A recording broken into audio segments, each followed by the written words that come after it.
tayo sa Kasiglahan Elementary School. We are giving relief goods for 400 families. Thanks to the generosity of the sponsors, we can make 400 family happy today.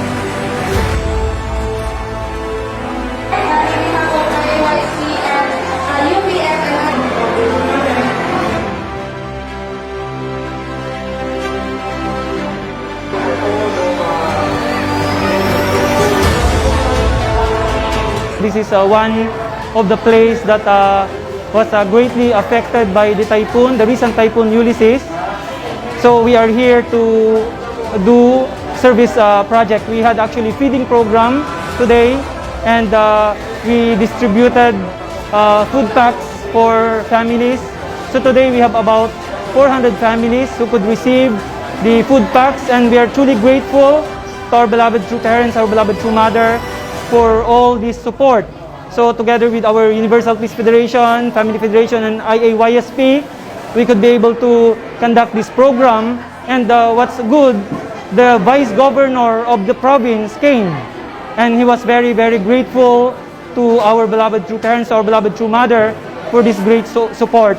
And then now they could be able to receive this precious gift from our beloved true mother. So we are truly, truly grateful to our beloved true mother for this concern and love for all the Filipino people. So we are really encouraged to work harder and be able to truly bring success. And tomorrow, all these people here, they will be watching Rally of Hope.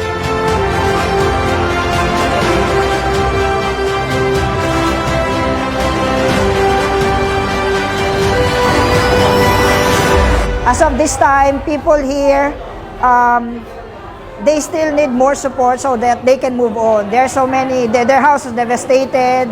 Right now, they cannot even return to their house because so many mods inside. And I pray that through the help of our True Mother and the help of all the sponsors could really help them to once again find their life inside their house and move on.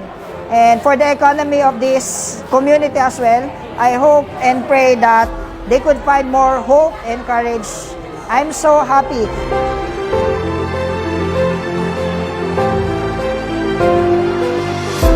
Actually, last na naranasan namin yung malakas na bagyo, yung Ondoy. Ito kami nakatira. Actually, dito ako graduate sa school na to. And I hope ganun din yung mga kabataan ngayon na someday then, when they return sa family nila or sa pinanggalingan nila, may development din silang dala at malaki din yung pwede nilang maitulong.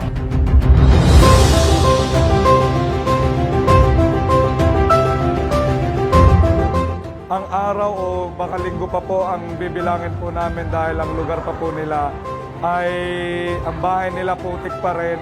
Wala silang panlinis, walang kuryente sa baba, kaya dito pa rin po sila hanggang hindi po sila makakabalik. Malaking tulong na po ito para po sa kanila.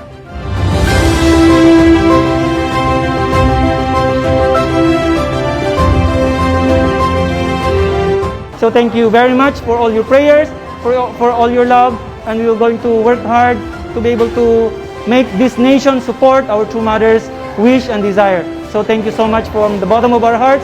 We really offer this great victory to our true parents. Thank you very much. Thank you. 우리 어머님은 진짜 어머님이십니다. I felt like the more the True Mother is really our mother. No matter how busy with the worldwide providence, but Mother also has a heart for common people. And I felt like everyone is really important. And I know and I hope that we can do something for Mother. We could return all this glory. We could return all this help. And I hope that, you know, when True Mother could visit the Philippines, we could also make True Mother smile, looking at all of us. 어머니, 감사합니다. 진심으로 사랑합니다.